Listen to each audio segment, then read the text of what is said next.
A troubled president mourns his dead son while the boy attempts to contact him from beyond the grave in Lincoln in the Bardo. That's the book I'm reviewing on this episode of SFF180. Hello everybody, Thomas here, your host. As always, I want to thank all of you for joining me today. Now, on February 20th, 1862, less than a full year into the Civil War, 11-year-old Willie Lincoln, the third and favorite son of Abraham and Mary Todd Lincoln, died in his bedroom at the White House after what had started as a bad cold developed into a raging case of typhoid fever. The boy's death hit his parents like a torpedo. The president became withdrawn, throwing himself into his work, managing the war effort. While Mrs. Lincoln's grief was so overwhelming, friends and family legitimately feared for her sanity. It's said she wore black for more than a year. The Lincolns were doubly hurt by harsh criticisms of both the president's handling of the war, and by the fact that only a couple of days before Willie's death, under his doctor's assurance the boy was improving, they went ahead with plans to host a formal state dinner in the White House. Both of them repeatedly ducked out of the party to look in on the boy, and the president had ordered no dancing at the reception, but still, there were calumnies about the first family's lack of parental attention, let alone the appropriateness of hosting a fancy party in the first place, while young soldiers were being torn apart by musket fire. This bit of historical drama is the foundation on which George Saunders constructs his debut novel, Lincoln in the Bardo, a dreamlike, melancholy, often surreal, and startling ghost story that's as much about coming to terms with the sorrows and disappointments of life as it is about the fear and finality of death. Saunders himself is something of a lion in the literary world. With a highly respected career in short fiction and essays, Saunders has been awarded both a MacArthur Fellowship and a Guggenheim Fellowship, and he currently teaches at Syracuse. Naturally, given his stature, there was a lot of anticipation for his first novel, and frankly, I'm glad I went into the book unaware of much of Saunders' reputation before now, because I feel like I can praise its innovation sincerely without being told I've been unduly influenced by critical bias. Lincoln in the Bardo takes place in the span of a single night in Oak Hill Cemetery, where Willie was laid to rest in a borrowed space inside a crypt belonging to friends of the Lincolns. There does seem to be some historical verification of reports that the president, as he is shown doing in the novel, returned to the cemetery the night after the funeral to cradle his dead boy in his arms. That sounds a bit too extra, but I mean, who am I to judge? I have, thankfully, never known loss that intense. Saunders populates Oak Hill with a colorful cast of specters, ghosts who are stuck in a kind of purgatory between life and death. In Buddhism, the Bardo is the plane that lies between death and resurrection, and Kim Stanley Robinson fans will remember it from the prominent role it played in The Years of Rice and Salt. Now, Saunders' ghosts, with one important exception, are unaware that they're dead, and instead imagine themselves to be afflicted with some kind of temporary malady. They describe their caskets as sick boxes. They dwell constantly on the unfulfilled hopes of their lives.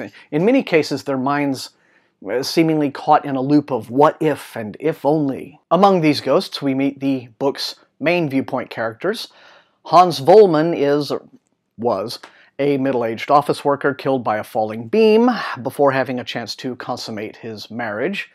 There is Roger Bevans, a gay man who opened his wrists after being spurned by his lover who wanted to live correctly.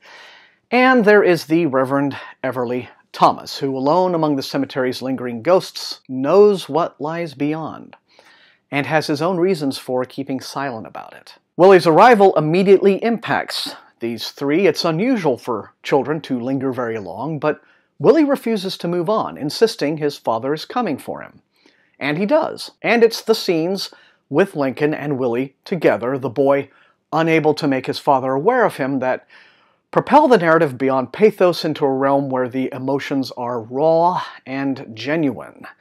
Lincoln is forced into contemplation of his own son's death, set against the deaths of thousands upon thousands of sons that will be the inevitable toll of the Civil War. But it's not all a vale of tears. There is humor and terror and rage in equal measure, but Because of the subject matter, if it sounds to you like there's content in this book that would upset you, you should probably trust your instincts. Willie's presence and his visits with his father awaken the ghosts of Oak Hill into a confessional flurry.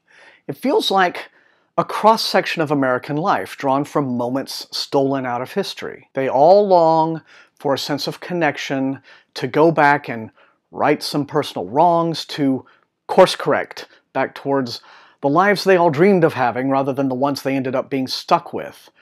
Sometimes their forms take monstrous and distorted shapes, depending on their circumstances. We meet the ghosts of both soldiers and slaves. It's like a production of Our Town rewritten by China Mieville, and when Willie's appearance triggers a visitation by a swarm of angels intent on luring everyone onward, it's a moment of blind horror. There is nothing about these beings that anyone would call benevolent. I should mention the writing, which takes an approach that would work with probably no other novel.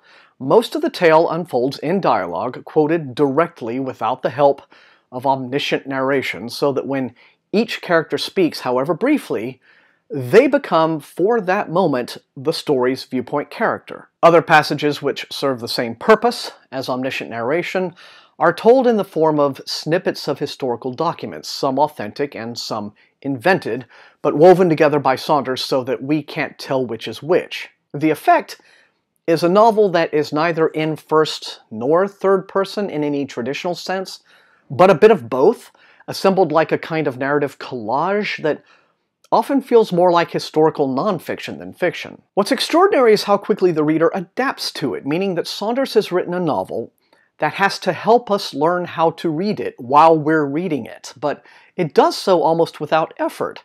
Now, you might think it would have a distancing effect, but in fact the result is the exact opposite, pulling us into the story's action, and there is action after a fashion, as well as ample suspense, and the characters' emotional spaces in a manner I've never really encountered before. How do we process suffering? Everyone suffers, and everyone is haunted, some far more than others, and it seems there's little to do but soldier on and minimize injustice however you can. There is so much in this story that is so deeply felt that it elevates the premise beyond what could have been a gimmicky curiosity and produces a true elegy that is both tender and quietly profound. And that is all I have time for on this episode of SFF180. I want to thank all of you for joining me here today. Remember the most important thing, these are reviews. You're not always going to agree with me, but if you enjoyed watching, please leave a like, share the video far and wide with all of your SFF reading friends, and above all, please subscribe if you haven't done so. That is how SFF180 grows as a channel. You can also support the channel at its TeePublic store and at my Patreon, where all of my Patreon supporters, recruits into Wink's army, get to watch each week's Mailbag Monday, one day early. And I want to thank all those people for their support and you guys for watching. And until I see all of you next time, happy reading.